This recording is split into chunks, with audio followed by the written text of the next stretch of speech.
Welcome to Around the Weird. Here's your host, the museum curator of the strange and unusual, Mr. Nothing. Thank you, Mysterious Voice, and welcome back to Around the Weird, a booktube channel where I talk about all the unusual and out of the ordinary literature that I've found in my travels. Today it is Short Story Tuesday, so I wanted to talk about another short story, and because it is December, I wanted to talk about a holiday or Christmas-themed short story. Unfortunately, I only seem to be finding Christmas-themed short stories because, I think that's the mono sort of main culture kind of thing, and you don't see the other real short stories out there. Partially because Kwanzaa is a 1950s, 1960s thing, so of course you wouldn't see as many short stories as, say, Christmas or whatnot. But if you ever find any, Kwanzaa or Hanukkah or other types of short stories other than Christmas, send them my way because I would definitely like to know about them. But today's short story is all about Christmas and Chinese food. I am referring to Fish Cheeks by Amy Tan, which was written in 1987. For those who don't know, Amy Tan is a Chinese-American writer who has been writing since the 1980s.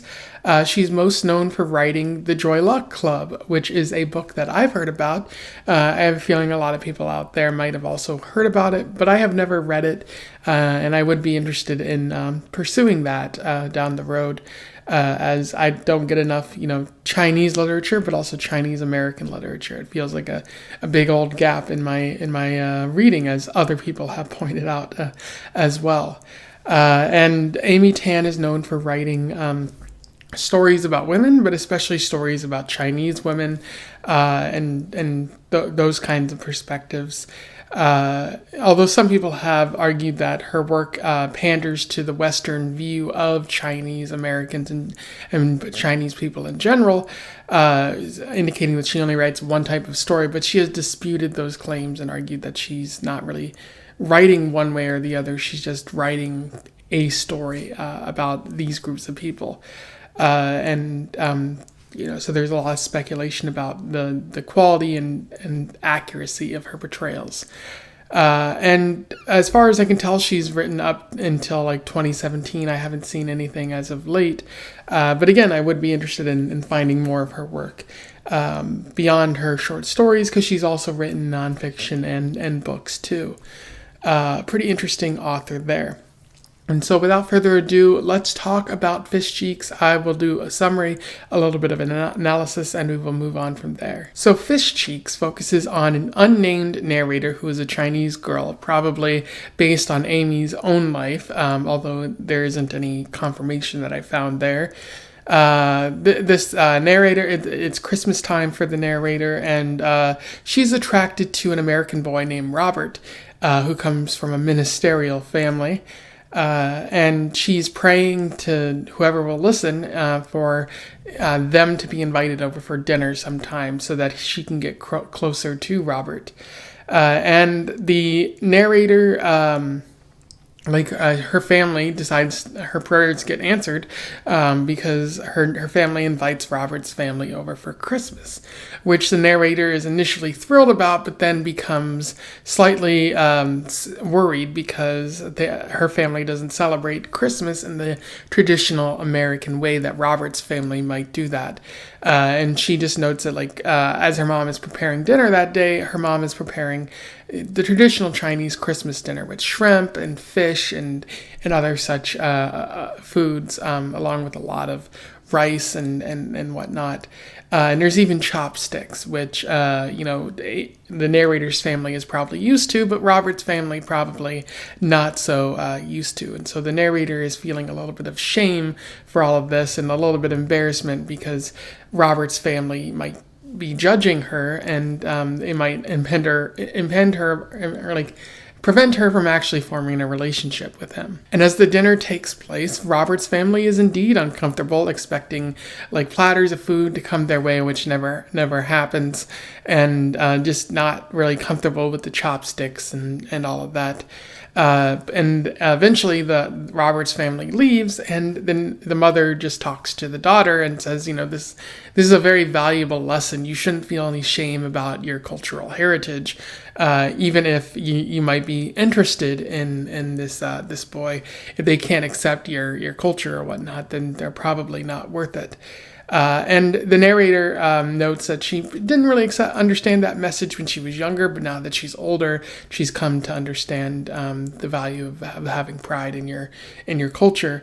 And even notes that her mother was trying to impart a big lesson, because all of the foods that were served at the dinner were her favorite foods. So her mother just kind of highlighting, how all of these great things she should feel proud about, and that, having these foods is good for her. Like it's something to be happy about. In terms of analysis, there's a little bit worth talking about. This is a 1-page kind of story, so not a whole lot to it, but there is a few things worth mentioning specifically. One of the ideas that Tan is working with here is that of cultural pride.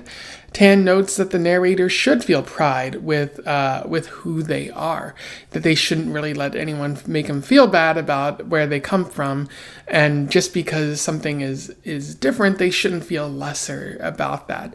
Allow me to read you an interesting quote from this. "After everyone had gone, my mother said to me, 'You want to be the same as American girls on the outside.' She handed me an early gift.